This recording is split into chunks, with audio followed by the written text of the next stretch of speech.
Hello guys, कैसे हैं आप? उम्मीद करते हैं कि आप सब खैरियत से होंगे, खुश होंगे। मेरा नाम है मोहम्मद से मेरा नाम है रहमान अनवर और मैं मुजफ्फर इकबाल। और भाई देने जा रहे हैं रौनक सर की वीडियो। कभी कभी मुझे समझ नहीं आता कि कांग्रेसियों की अंग्रेजी ज्यादा खराब है या नीयत। जी हाँ, कांग्रेस के नेताओं ने फिर से कुछ ऐसी बातें बोल दी हैं जिसे सुनकर पाकिस्तानी चैनल भांगड़ा डाल रहे हैं।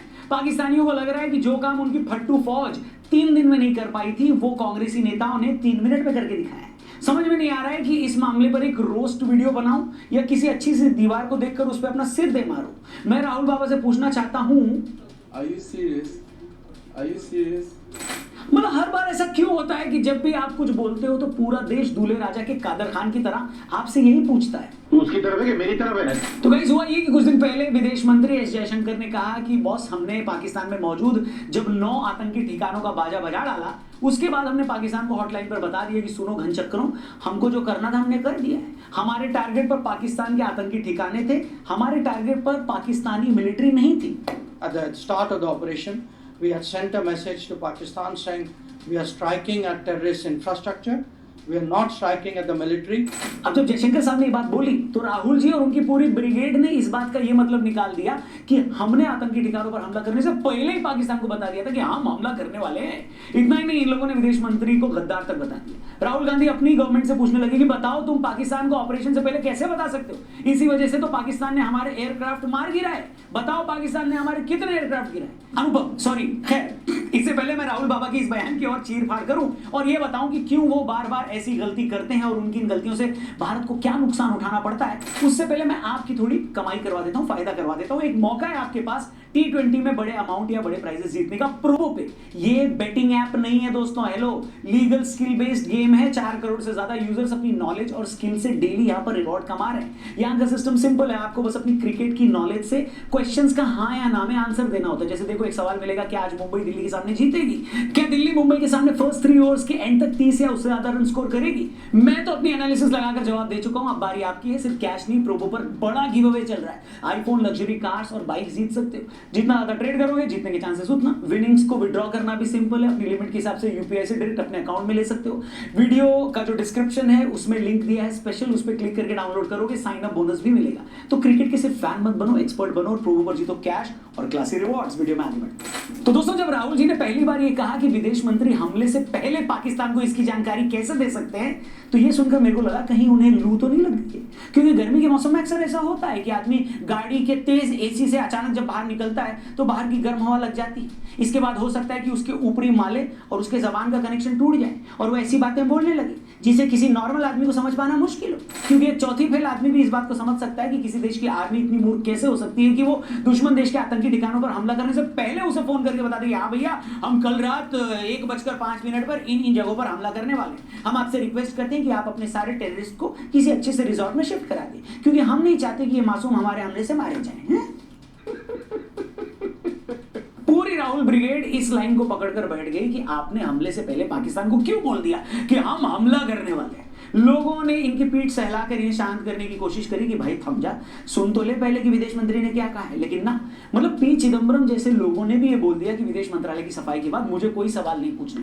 लेकिन राहुल बाबा अब भी शांत नहीं हो रहे। Ministry of External Affairs has given a clarification. I have no further comment on that. मतलब मैं सच में हैरान हूं यार, और मैं कहता हूं ये सारी बातें छोड़ो। अगर राहुल बाबा या उनके चाहने वाले वीडियो देख रहे हैं तो मैं उनसे बस एक सवाल पूछना चाहता हूं कि चचा, अगर भारत सरकार ने आतंकी ठिकानों पर हमला करने से पहले पाकिस्तान को बता दिया था कि हम अटैक करने वाले हैं, तो आतंकी मसूद अजहर का पूरा खानदान इस अटैक में कैसे मारा गया? क्या भारत के पहले से बता देने के बावजूद मसूद अजहर ने अपना पूरा खानदान वहां मरने के लिए छोड़ दिया था? और खबर तो यह भी है कि वो खुद भी वहीं था और बाल बाल बचा है। इतना ही नहीं, जिस आतंकी ने डैनियल पर्ल को मारा था वो आतंकी भी इस हमले में वो हो गया। क्या? खुद राहुल जी बताएंगे। खत्म। तो क्या भारत के पहले जानकारी देने के बावजूद पाकिस्तान की फौज ने इन आतंकियों को वहां मरने के लिए छोड़ दिया था?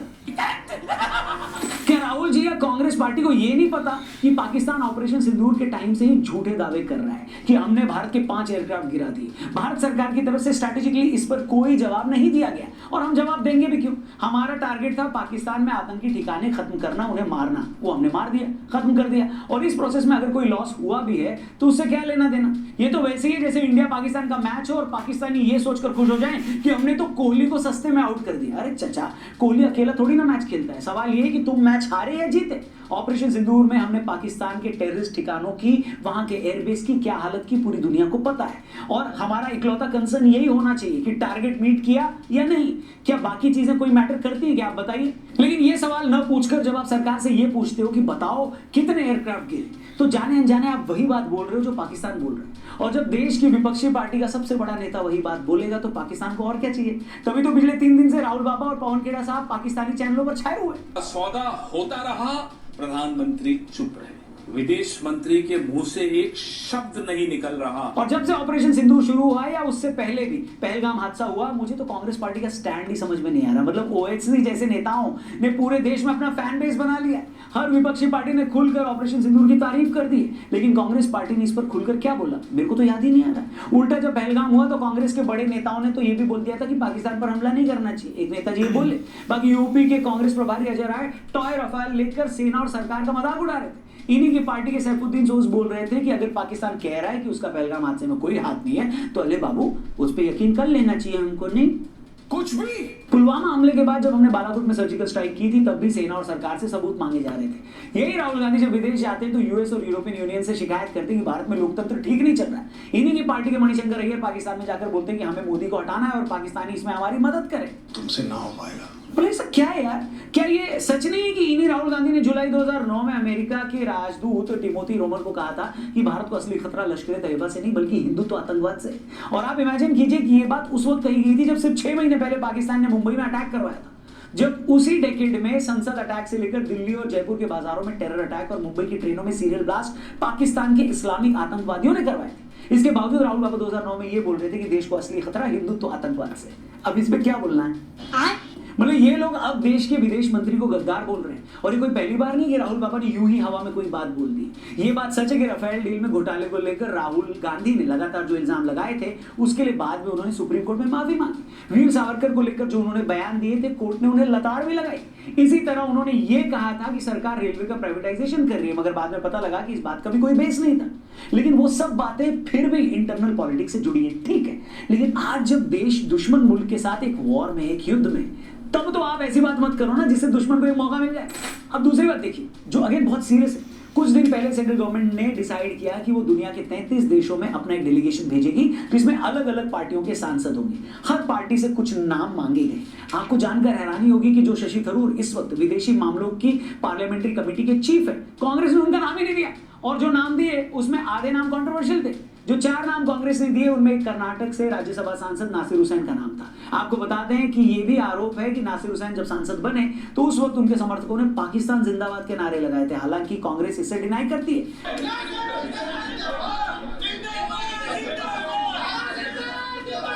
दूसरा नाम जो कांग्रेस ने प्रपोज किया वो गौरव गोगोई का है, जो असम से आते हैं, लोकसभा में डिप्टी लीडर हैं। अब गौरव जी की बीवी से जुड़ा भी एक विवाद है।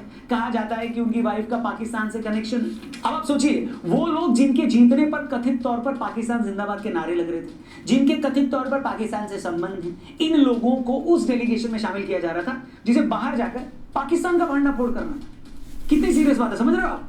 आज कांग्रेस के लोग बोल रहे हैं कि बीजेपी वालों के पास कोई नेता नहीं है जो वो शशि थरूर को इस डेलीगेशन का लीडर बना के ले जा रहे हैं। अरे चाचा ये सवाल आपके लिए।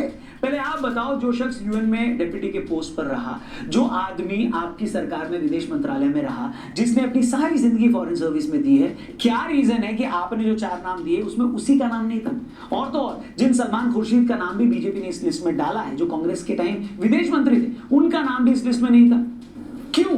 और तो और मनीष तिवारी भी कांग्रेस सरकार में मंत्री थे, बड़े वकील हैं, अभी सांसद भी हैं, उनका नाम भी बीजेपी ने दिया, कांग्रेस ने नहीं। All I can say is I don't honestly see the need for much of this controversy, but on one issue we are all Indians and at this time, at the time of conflict, I spoke as an Indian. मतलब जिस कांग्रेसी नेता में spark था उसका नाम BJP आगे कर रही, कांग्रेस नहीं। अब आप खुद अंदाजा लगाइए इसके पीछे क्या सोच हो सकती है। मैं फिर से अंडरलाइन कर दूं, हमें किसी पार्टी से कोई लेना देना नहीं है। आप फोड़ो एक दूसरे का सर, खूब लड़ो, समाप्त कर दो एक दूसरे को, लेकिन जब बात देश की आती है, कंट्री की होती है, भारत की होती है, तब तो पता होना चाहिए ना कि क्या स्टैंड लेना है, क्या बोलना है, क्या नहीं बोलना है, कौन सा सवाल पूछना है और आपके किन सवालों से आपका देश शर्मिंदा हो जाएगा। इतनी बेसिक सेंस तो पार्टियों को होनी चाहिए। लेकिन जब अपने ही विदेश मंत्री को गद्दार बोला जाएगा, उनके दिए गए स्टेटमेंट्स को समझ नहीं पाओगे आप लोग, और उसके बाद आपके बयान दुश्मन देश में वायरल हो जाएं, तो आपको खुद सोचना चाहिए कि आप किस तरह की पॉलिटिक्स कर रहे हो ब्रो।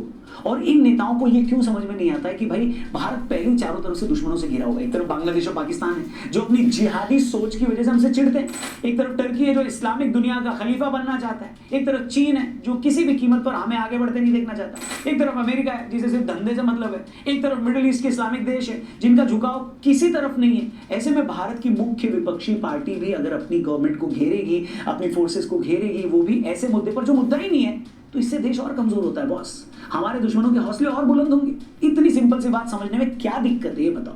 बाकी आप लोग बताइए दोस्तों, इस तरह की पॉलिटिक्स पर आपका क्या मानना है? क्या ऐसे स्टेटमेंट देने वाले नेताओं की जबान फिसल जाती है या फिर ऐसे बयान वो जानबूझ कर देते हैं? जो भी हो आपकी ओपिनियन, जो भी हो आपकी राय, कमेंट करके जरूर बताएं। वीडियो सही लगी हो तो इसे अपने दोस्तों से भी जरूर शेयर करना। जाते जाते फिर से याद दिला दूं, मौके पे चौका मारना। बाकी यार एक डॉक्टर एस जयशंकर ने जब ये एक स्टेटमेंट दी थी ना, तो एक राहुल गांधी ने नहीं बोला था, वो तो पीछे उन्होंने एक स्टेटमेंट दी थी।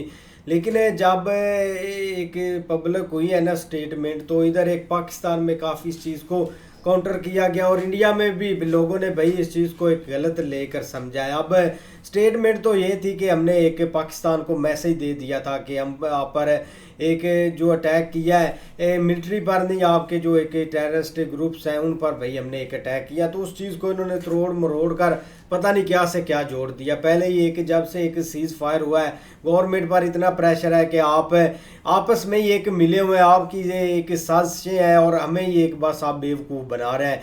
लेकिन जब एक राहुल गांधी ने भाई एक स्टेटमेंट दी थी ना कि आपने अगर पहले ही उनको बता दिया तो फिर ये नाटक करने की एक क्या ज़रूरत थी। और आप हमें बताएं कि कितने एक हमारे फाइटर जेट इसमें गिरे, आप एक बता क्यों नहीं रहे? तो भाई इस स्टेटमेंट को एक जहरी बात है, पाकिस्तान ज़रूर एक यूज़ करेगा। और पिछले 2-3 दिन से ये एक ट्रेंड में चल रही है कि हमने एक रफ़ाइल भी गिराया है, हमने फाइटर जेट भी मार गिराया है। और आप देख लो वो एक खुद उनके एक बड़े एक जो पार्टी के अपोजिशन लीडर है ना, वो पूछ रहे हैं कि आप हमें सच क्यों नहीं बता रहे, और आपने पहले उनको बता दिया था कि ये ठिकानों पर हम हमला करेंगे, लिहाजा आप एक सेफ हो जाएं। तो ये एक इसमें काफ़ी चीज़ें एक आ जाती है, इसमें एक पॉलिटिक्स भी आ जाती है, एक गुस्सा भी आ जाता है और सारी चीज़ें आ जाती है। लेकिन हमने देखा है भाई पाकिस्तान इस स्टेटमेंट का ज़रूर एक यूज़ करेगा। अब ऑलरेडी इंडिया एक बहुत बड़ा एक डेलीगेशन एक रेडी कर रहा है इंटरनेशनल जाकर, जिन्होंने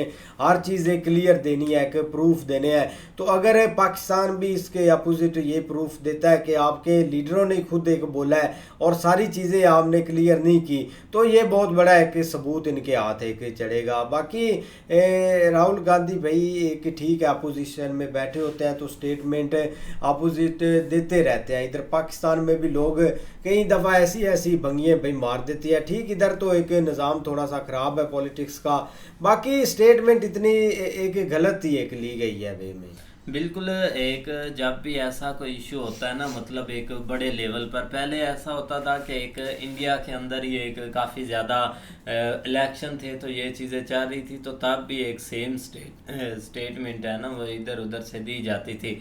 लेकिन ऐसा इशू जो है ना जो पाकिस्तान के साथ होना और फिर ये ऐसे स्टेटमेंट देना, वो भी काफ़ी एक अजीब है। मतलब कुछ भी मसला होता है ना उसमें एक अपनी ही गवर्नमेंट या अपने ही देश के खिलाफ स्टेटमेंट दे देना वो एक आम बात नहीं होती। अब ये स्टेटमेंट काफ़ी ज़्यादा एक वायरल तो हुई है, लेकिन इसमें एक बताया ये जा रहा है ना कि एक इंडिया ने साफ पहले ही मैसेज दे दिया कि भाई हम ये चीज़ करने वाले हैं तो आप थोड़ा सा सेफ हो जाएं, या ये चीज़ें हैं। इसी वजह से एक काफ़ी ज़्यादा इसको भाई स्टेटमेंट को इधर लिया गया।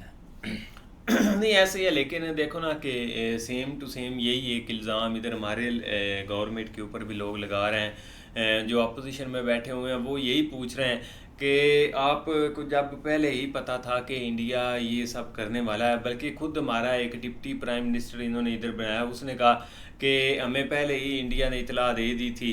कि हम जो है ना मतलब कुछ चीज़ों कुछ ठिकानों को टारगेट करना चाहते हैं, तो हम मतलब उस हिसाब से हमने अपना अरेंजमेंट कर लिया था मतलब। लेकिन ये कि मुझे लगता है ये एक पॉलिटिकल स्टेटमेंट है और इसका कोई एक रियलिटी के साथ अलग नहीं। अगर देखो ना कि पहले या इधर बता दिया होता या उधर उन्होंने कोई इस तरह का कोई इंटेलिजेंस पहले रिपोर्ट निकल जाती, तो भाई जो इतने लोग उस वक्त टारगेट हुए हैं तो वो क्यों हुए हैं, कम से कम उनको वो सेफ किसी जगह के ऊपर ले जाते या मतलब खाली जगह छोड़ देते इस तरह का। लेकिन वो कोई इस तरह का सीन नहीं हुआ, ये जस्ट एक अपनी पॉलिटिक्स चमकाने के लिए ये चीज़ें चल रही हैं। लेकिन दूसरी तरफ जो भाई उनकी ये स्टेटमेंट आई, हालांकि जब पहलगाम वाक़या हुआ था ना उस वक्त सारी अपोजिशन पार्टीज़ वहाँ पे इकट्ठी बैठी थी गवर्नमेंट के साथ, उन्होंने एक इकट्ठा मैसेज दिया था कि भाई एक कंट्री के ऊपर कोई कंप्रोमाइज़ नहीं होगा, लिहाजा हम जो है ना वो हर तरह से अपने मुल्क का दफा करेंगे, हर तरह से कोई भी एक्शन लेना पड़ा तो हम गवर्नमेंट के साथ है। तो ये एक अच्छा मैसेज था। लेकिन वो सीन तो चलो एक गुजर गया, लेकिन टाइम टू टाइम अब जब ये टाइम आया है ना तो उस वक्त ये जो स्टेटमेंट उन्होंने दी है ना ये ठीक है, एक तरह की उनकी पॉलिटिक्स के लिए थोड़ी बहुत फ़ायदेमंद होगी, लेकिन ये मुल्क के लिए कुछ ठीक नहीं होगी, क्योंकि इसी चीज़ को बेस बना के पाकिस्तान जो है ना वो काल का एक हल्ला मचा रहा है और एक हर तरफ से वो उन्होंने अपनी मीडिया कैंपेन चलाई हुई है कि देख लो कि एक पहले आप हमारा यकीन नहीं करते थे, आप तो वहाँ पे भी आवाज़ें उठना शुरू हो गई, वहाँ तक यहाँ तक कि वहाँ की जो बड़ी एक पॉलिटिकल पार्टी है उनकी जो अपोजिशन लीडर हैं राहुल गांधी, वो खुद एक पूछ रहे हैं उनसे सवाल कि भाई बताओ किधर है राफेल, क्यों नहीं आप हमें बता रहे रियलिटी। तो ये चीज़ कोई छोटी मोटी नहीं है। लेकिन देखो आगे इसका क्या, हम तो भाई शुरू दिन से कह रहे हैं कि इधर और कोई इनके पास बेस वाली को खबर नहीं है, लेकिन जस्ट इस चीज़ को ये बहुत ज़्यादा हाईलाइट कर रहे हैं। तो इंडिया को चाहिए कि भाई अपना एक अपने हिसाब से कोई ऐसा सीन करें कि जितने भी है वो तैयारे उनके सामने लेके आए, वीडियो बनाएं, लोगों को इंटरनेशनल मीडिया को इंगेज करें। ठीक है, इन्होंने बेसों वाला जो कहा था कि वो फलां हमने एयर बेस उड़ा दिया, वो तो उन्होंने एक विद प्रूफ दिखाई है उधर जाके। लेकिन एक चीज़ ये रहती है, जिस दिन ये दिखा दी उस दिन हर चीज़ जो है ना वो खामोश हो जाएगी, कोई इनके पास कोई चीज़ नहीं रहेगी। अब देखो इसका आगे भाई क्या इम्पैक्ट पड़ता है। बाकी यार देखते हैं नेक्स्ट वीडियो में, तब तक के लिए गुड बाय, टेक केयर।